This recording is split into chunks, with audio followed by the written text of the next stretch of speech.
Le projet chinois de transfert d'eau du sud vers le nord, d'une valeur de 62 milliards de dollars, est une entreprise de grande envergure qui vise à détourner l'eau du fleuve Yangtze au sud vers les fleuves Jaune et Huai au nord. Mais pourquoi un pays disposant d'une telle abondance d'eau aurait-il besoin de la transférer d'un endroit à un autre? Quel est l'objectif de cet ambitieux projet? La Chine, deuxième économie mondiale et pays le plus peuplé, est depuis longtemps à la pointe du développement des infrastructures. Elle s'apprête actuellement à lancer l'un de ses projets les plus coûteux, un projet de transfert d'eau de 62 milliards de dollars. Ce projet, qui s'étendra sur plusieurs décennies, permettra de transporter de l'eau du sud vers le nord du pays, ce qui résoudra un problème persistant de pénurie d'eau et contribuera à assurer un avenir plus durable au pays. Le gouvernement chinois a commencé à réfléchir à l'idée de transporter de l'eau d'une région à l'autre dans les années 1950, date à laquelle le projet a été lancé. Le projet de transfert d'eau du sud vers le nord, qui prévoit la construction de 3 voies de dérivation de l'eau, a été approuvé par les autorités nationales en 2002. Le coût estimé du projet a récemment été porté à 62 milliards de dollars, contre une estimation initiale d'un peu plus de 30 milliards de dollars. Le projet comprendra la construction d'un certain nombre de canaux, de tunnels et d'oléoducs et devrait être achevé d'ici 2050. L'itinéraire intermédiaire, qui couvrira une distance de 400 miles, sera le plus difficile. L'eau sera acheminée le long de cet itinéraire depuis le fleuve Jaune au nord jusqu'au fleuve Yangtze au sud.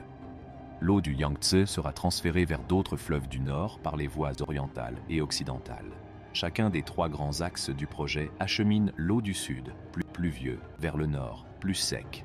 Les voies centrales et occidentales sont plus courtes, respectivement 700 km et 600 km, tandis que la voie orientale est la plus longue, près de 1250 miles. Les différentes voies sont reliées par une série de canaux et d'aqueducs auxiliaires. Pour transporter l'eau à travers les montagnes, les rivières et les déserts, le projet prévoit la construction d'innombrables kilomètres de canaux artificiels, d'aqueducs et de tunnels. Pour transporter l'eau en amont, d'énormes stations de pompage devront également être construites. Il s'agit d'une réalisation technique dangereuse et impressionnante. Les effets du projet sur l'environnement seront importants. Les écosystèmes locaux seront affectés par la construction des canaux et des aqueducs, et l'apport d'eau dans des régions qui en manquaient auparavant pourrait avoir des effets négatifs à long terme sur l'environnement. En outre, on craint que le projet ne surcharge les ressources en eau du sud, ce qui entraînerait une pénurie d'eau dans cette région. Quelles sont les mesures prises pour garantir la réussite du projet? L'objectif principal du projet est d'atténuer la crise de l'eau dans le nord de la Chine, qui résulte de l'exploitation excessive des eaux souterraines et du changement climatique. Le projet devrait permettre d'améliorer considérablement l'approvisionnement en eau du Nord en y apportant environ 8 milliards de mètres cubes d'eau par an. Le projet devrait offrir une source d'eau douce en plus d'un certain nombre d'autres avantages. Il pourrait notamment contribuer à réduire la fréquence des inondations dans le bassin du fleuve Yangtze. En outre, il pourrait atténuer les effets néfastes sur l'environnement d'une extraction excessive. Malgré ces réserves, les dirigeants chinois ont approuvé la proposition. La première phase de construction, qui est déjà en cours, devrait être achevée d'ici 2022. L'achèvement du projet complet devrait prendre encore 3 décennies. Le projet chinois de transfert d'eau, d'une valeur de 62 milliards de dollars, est une initiative de grande envergure qui pourrait avoir un effet significatif sur l'avenir du pays.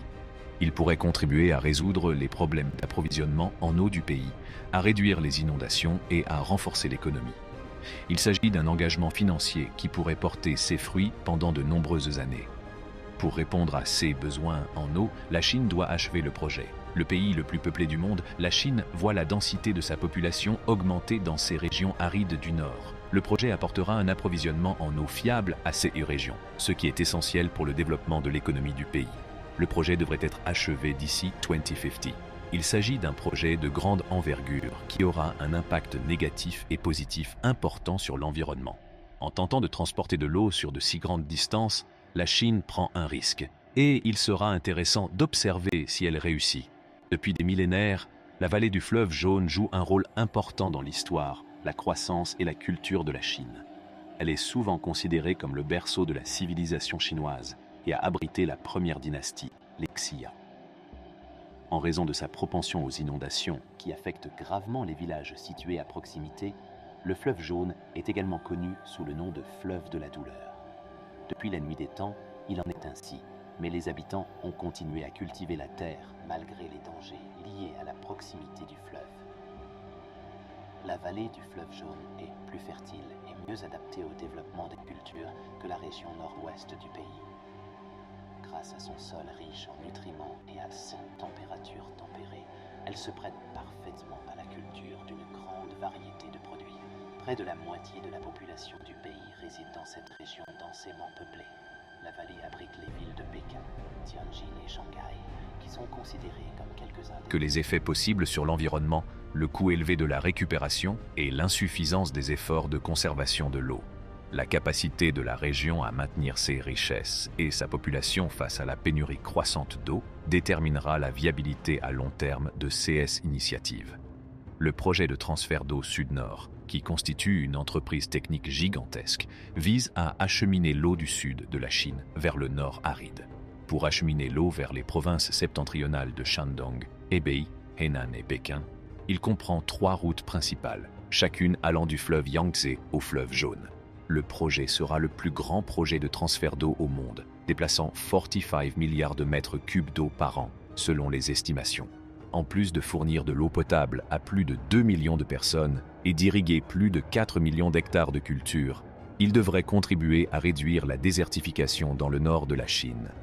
Malgré ces inconvénients, le projet est considéré comme une mesure nécessaire dans la lutte contre la désertification dans le nord de la Chine, visant à atténuer la désertification et à promouvoir des provinces septentrionales durables et prospères. Pourquoi la Chine agit-elle de la sorte ? La réponse rapide est qu'elle a besoin de plus d'eau douce. En raison de la récente croissance économique rapide de la Chine, nombre de villes industrielles sont aujourd'hui encombrées et sales. La population n'a tout simplement pas accès à une quantité suffisante d'eau douce. Le projet de dérivation des eaux du sud vers le nord est considéré comme un moyen d'approvisionner le nord avec l'eau dont il a tant besoin, tout en atténuant les contraintes en matière d'eau dans le sud. Cependant, tout le monde n'est pas convaincu du bien fondé de ce projet. Selon les écologistes, la proposition pourrait avoir de graves répercussions sur l'écosystème.